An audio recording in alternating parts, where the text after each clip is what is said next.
생생한 북한 이야기, 페이스북. 북한 주민들의 살아가는 생생한 생활 속의 이야기들을 함께하는 시간입니다. 네, 오늘 이 시간 북한에서 생활하다가 탈북해 지금은 북한 전문 매체 데일리 NK에서 활동하고 있는 강미진 기자와 함께하겠습니다. 강 기자님 어서 오세요. 네, 안녕하세요. 반갑습니다. 언제 한국에 오셨어요? 그리고 이전에는 또 이렇게 언론 일을 하셨었나요? 북한에서? 북한에서 이제 제가 탈북한 거는 2009년에 했고요. 네, 8년. 네, 8년 정도가 됐습니다.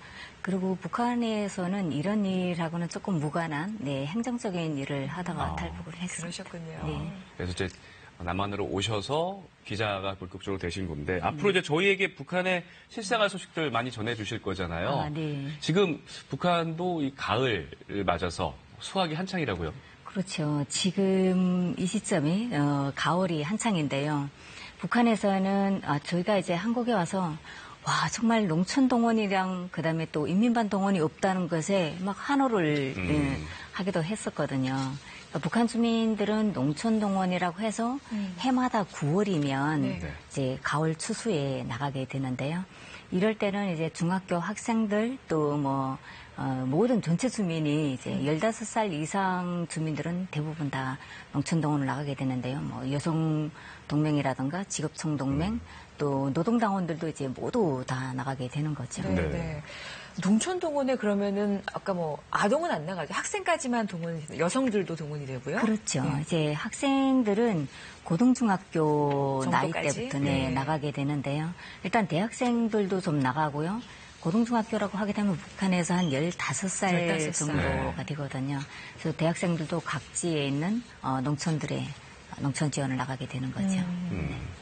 그러면은 학생들은 그래도 학교를 다니니까 계약을 하고 나가는 거예요? 그렇죠. 이제 9월 초면 북한이 9월 5일이면 교육절이 있습니다. 그러니까 계약을 9월 1일에 하는데 계약을 하자마자 농촌동원을 나가게 되는 거죠. 공부를 하면서 그럼 또 일도 하고 그렇게 되나요? 그러니까 그 농촌동원을 나가게 되는 시점에는 공부를 안 하죠. 학업을 다 내려놓고 중단하고 한 40일 동안을 이제 나가게 되는 거예요. 그게 교육과 현장이 이렇게 섞인 거라고 보면 되겠네요. 그러니까 북한 교육법에도 현장에서의 체험 학습이 있기 때문에 그걸로 해서 이제 나가게 되는 거죠. 그것도 공부다 이런 거네요. 그렇죠. 물론 보람도 있겠지만 힘든 게 당연할 텐데 그러면 평양 주민들도 이 농촌 동원에 나서게 됩니까? 평양 주민들도 무조건 나가게 되죠. 우선 더 많이 나가지 않을까 싶습니다. 왜냐하면 북한에는 중간기관들만 있는 거잖아요. 그러면 모범을 보여야 되는 그런 상황이고 평양이나 지방이라 할 것 없이 농촌 동원 기간에는 전부가 이제 다 농촌 지원을 나가게 되는 거죠. 네, 함경북도 무산과 또 강원도 원산 이렇게 그림이 나가고 있는데 그러면은 농촌 일을 이렇게 다 하려면 인원이 부족해서 그러면 동원이라는 걸 하는 거죠? 그렇죠. 북한의 모든 이제 농업 분야든 공업 분야든 기술 부분에서는 80년대 수준에 좀 머물러 있지 않을까 생각을 하는데요. 그만큼 이제 북한이 인력을 동원할 수밖에 없는 그런 상황이고 최근에는 좀 나아지는 상황을 보이기도 합니다. 일부 기계들이 도입이 되고 또 새로운 이제 농기구들도 이제 도입이 되는데 전반적인 면에서 볼 때는 좀 어렵다는 거죠.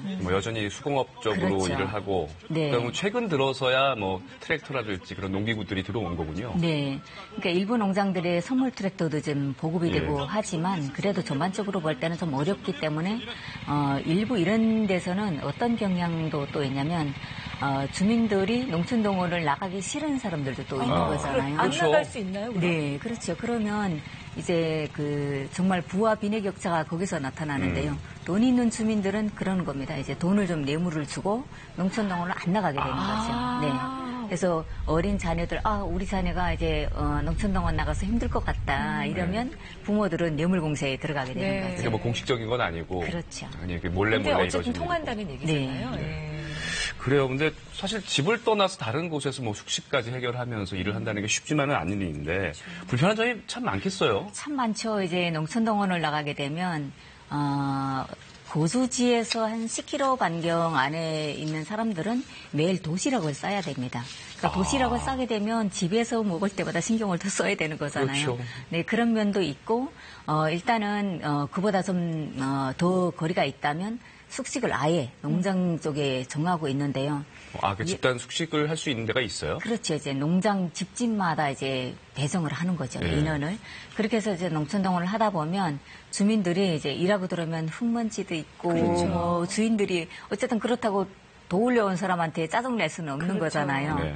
그래서 이제 들어가는 사람들은 좀 그런 거죠. 눈치를 보고 이제 나는 조금 밖에서 손발 다 씻고 이렇게 하고 들어가는 사람들도 좀 있고요.